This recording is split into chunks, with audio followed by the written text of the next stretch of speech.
রাসূলুল্লাহ সাল্লাল্লাহু আলাইহি ওয়াসাল্লাম বলেছেন, এই 7টি জিনিস প্রত্যেক মুসলিম যদি তার ঘরে রাখে তবে আল্লাহ তাআলা দরবার থেকে প্রতিনিয়ত সেই মুসলিমের ঘরে সাহায্য আসতে থাকে এবং সেই ঘরে বসবাসরত মুসলিম পরিবারের উপর রোগ বালাইয়ের ছোপ কমে যায়।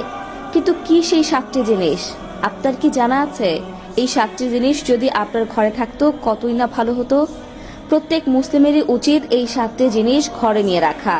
তাই আজকে আমি আপনাদের জানাবো কোন 7টি জিনিস রাসূলুল্লাহ সাল্লাল্লাহু আলাইহি ওয়াসাল্লাম প্রত্যেক মুসলিমের ঘরে রাখতে বলেছেন। যদি ভিডিওতে বলা এই 7টি জিনিসের মধ্যে অধিকাংশ জিনিস কিংবা একের অধিক জিনিস আপনার ঘরে আগে থেকেই থেকে থাকে তাহলে কমেন্টে আলহামদুলিল্লাহ লিখে যাবেন এবং বাকি জিনিসগুলো রাখার চেষ্টা করবেন ইনশাআল্লাহ। আর ভিডিওটি শেয়ার করার মাধ্যমে সবাইকে জানিয়ে দিন যে রাসূলুল্লাহ সাল্লাল্লাহু আলাইহি ওয়াসাল্লাম কোন 7টি জিনিস প্রত্যেক মুসলিমের ঘরে রাখতে বলেছিল। চলুন আলোচনায় ফিরে আসা যাক। প্রিয় দর্শক, আমাদের প্রিয় নবী হযরত মুহাম্মদ সাল্লাল্লাহু আলাইহি ওয়াসাল্লাম ছিলেন আখেরি নবী এবং রাসূল। এই দুনিয়ায় তার থেকে বেশি কাছ থেকে আল্লাহকে কেউ জানে না এবং কেউ জানতেও পারে না, এমন কেউ জন্মায়নি।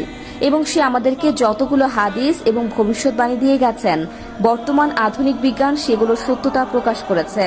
তাই নবী সাল্লাল্লাহু আলাইহি ওয়াসাল্লাম আজ থেকে 1400 বছরেরও বেশি সময় আগে বলে গেছেন প্রত্যেক মুসলিমের ঘরে যাতে এই 7টি জিনিস রাখা হয়, যার মধ্যে প্রথমটি হলো খেজুর।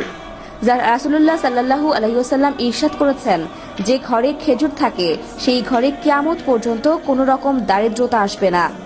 যদি কোনো ব্যক্তি সকালে এবং সন্ধ্যায় খেজুর খেয়ে থাকে অথবা প্রতিদিন সকালে নিয়মিত 7টি খেজুর খায় তবে মৃত্যু পর্যন্ত তার কোনো শারীরিক অসুস্থতা আসবে না এবং সে মানসিকভাবেও সুস্থ থাকবে। 2. মধু। মধু সম্পর্কে আল্লাহ রাব্বুল আলামিন কুরআন মাজিদে ব্যাখ্যা করেছে। সাথে রাসূলুল্লাহ সাল্লাল্লাহু আলাইহি ওয়াসাল্লামের একাধিক হাদিসেও রয়েছে মধুর কথা। বলা হয়েছে 70-এর বেশি রোগের চিকিৎসার মুখ্য ওষুধ হিসেবে মধুকে ব্যবহার করা হয়। তৃতীয় যে জিনিসের কথা বলা হয়েছে রাসূল সাল্লাল্লাহু আলাইহি ওয়াসাল্লাম জানিয়েছে তা হচ্ছে জাইতুনের তেল।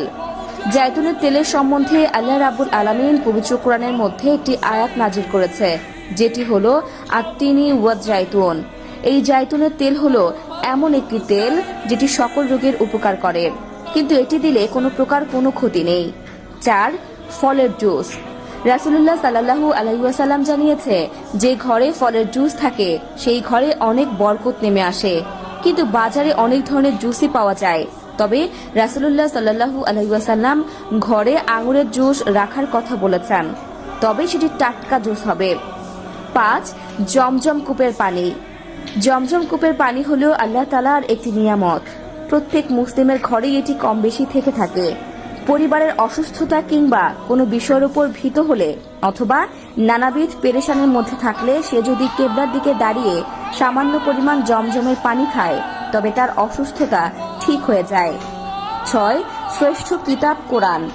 প্রতিটি মুসলিমের ঘরে কোরআন রাখা এবং তা প্রতিনিয়ত তেলাওয়াত করা উচিত, কারণ এতে রয়েছে দুনিয়াবি এবং আখিরাতের সকল ধরনের বর্ণনা এবং জান্নাত লাভের সকল কথা। এবং 7 নম্বর জিনিসটি হলো কালো জিরা। প্রিয় নবী সাল্লাল্লাহু আলাইহি ওয়াসাল্লাম বলেছেন, একমাত্র মৃত্যু ব্যতীত সকল ধরনের রোগের মহা ওষুধ হলো এই কালো জিরা। তাই প্রত্যেক মুসলিমেরই উচিত প্রতিনিয়ত সামান্য পরিমাণে কালো জিরা ভক্ষণ করা। প্রিয় দর্শক, ভিডিওটিতে বলা এই 7টি জিনিসের মধ্যে কোন কোনটি আপনার ঘরে আছে কমেন্ট করে জানাতে ভুলবেন না কিন্তু। তা দর্শক, আজ এ পর্যন্তই। আবারও আসবো নতুন নতুন সব তথ্য নিয়ে। সে পর্যন্ত সবাই ভালো থাকুন, সুস্থ থাকুন। এতক্ষণ 24 ঘন্টা নিউজের সাথে থাকার জন্য আপনাকে ধন্যবাদ।